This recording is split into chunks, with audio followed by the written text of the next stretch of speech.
औज़ुबिल्लाहिमिनश्शैतानिर्रजीम बिस्मिल्लाहिर्रहमानिर्रहीम। अस्सलाम वालेकुम टू क्लास। उम्मीद है कि आप सब लोग खैरियत से होंगे, अपने लेसन को अच्छे से प्रिपेयर भी कर रहे होंगे। मैंने आपको कहा था कि आपने साथ साथ याद करना है। आपको जो डायरी सेंड की जाती है और आपको जो रोज़ाना लेक्चर दिया जाता है, आप रोज़ाना उसको याद किया करें और साथ साथ आप उसको राइट भी किया करें, ठीक है। तो राइट करने के बारे में मैंने आपको बताया था कि राइट करने की वजह से आपकी उर्दू की राइटिंग जो है वो बहुत अच्छी हो जाएगी, ठीक है। हर सब्जेक्ट का राइट किया करें और सारे काम जो हैं वो आप रोज़ाना के रोज़ाना, डेली के डेली आप किया करें, ठीक है।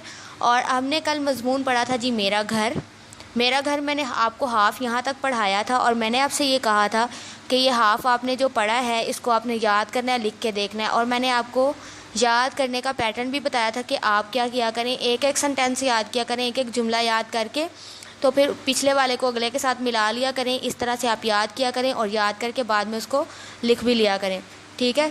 आगे जो है वो हम अपना लेक्चर स्टार्ट करते हैं।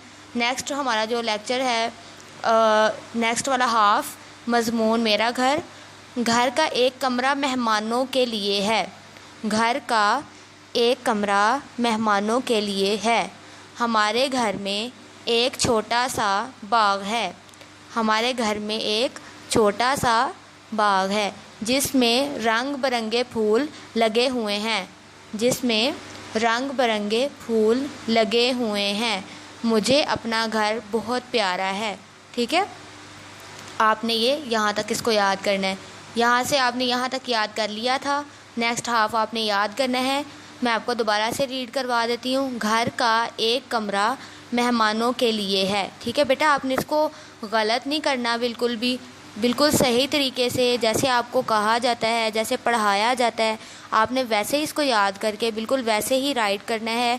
आपकी जो यहाँ पे राइटिंग आपको दी जाती है उसको फॉलो किया करें। ना ज़्यादा बड़ी बड़ी राइटिंग किया करें और ना ही ज़्यादा छोटी राइटिंग किया करें। दरमियानी राइटिंग, प्यारी प्यारी आपने राइटिंग करनी है, ठीक है, अपनी कॉपीज़ के ऊपर। और वैसे भी जब आप लिखते हैं तहम्मुल के साथ आराम से काम किया करें, ठीक है, और नीट काम किया करें। चाहे आप रफ़ कॉपी पे भी अगर काम कर रहे हैं, याद करके लिख रहे हैं, तो उसको नीट ही किया करें, ठीक है। और अपनी राइटिंग जो है उसको बिल्कुल भी आपने ख़राब नहीं करना छुट्टियों में, बल्कि आपने बिल्कुल राइटिंग बिल्कुल अपनी सही रखनी है, ठीक है। फिर से रीड कर लेते हैं जी एक दफ़ा। घर का एक कमरा मेहमानों के लिए है। हमारे घर में एक छोटा सा बाग है। क्या है जी? हमारे घर में एक छोटा सा बाग है। बाग देखा है ना आपने? जी हाँ, वहाँ पे पौधे लगे होते हैं, मुख्तलिफ़ किस्म के फूल लगे होते हैं, ठीक है, झूले लगे होते हैं और ख़ूबसूरत सा बाग होता है वहाँ पे। हम कुछ भी वहाँ पे उगा सकते हैं, सब्ज़ियाँ भी उगा सकते हैं, फूल रंग बिरंगे जो हैं वो लगे होते हैं, ठीक है। और वहाँ पे देखिए इसने कहा है कि जिसमें रंग बिरंगे फूल लगे हुए हैं। फूल प्यारे लगते हैं ना, इसलिए घर में छोटा सा एक उसने बाग बनाया है और वहाँ पे प्यारे प्यारे उसने फूल लगाए हैं। फूलों की खुशबू क्योंकि बहुत प्यारी होती है, ठीक है, और वो बाग में लगे हुए भी अच्छे लगते हैं और अगर हम उनको देखें तो हमें भी खुशी होती है, ठीक है। ये अल्लाह ताला की कुदरत में से एक है। तो हम जब अल्लाह ताला की बनाई हुई चीज़ों को देखते हैं तो हमें खुशी होती है।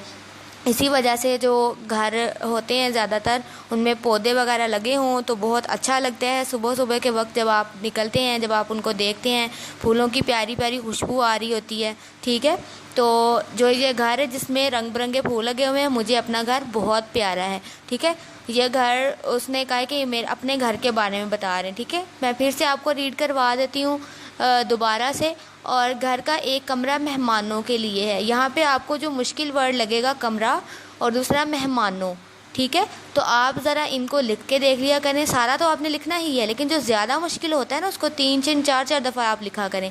आगे जी, हमारे घर में एक छोटा सा बाग है, तो इसमें ज़्यादा मुश्किल आपका है छोटा, ठीक है। तो आपको थोड़ा सा जो मुश्किल लगेगा वो है छोटा। इसको ज़रा सही से राइट करके आपने देखना है अलहदा से 3 4 दफ़ा। उसके बाद है जिसमें रंग बिरंगे फूल लगे हुए हैं। क्या लगे हुए हैं?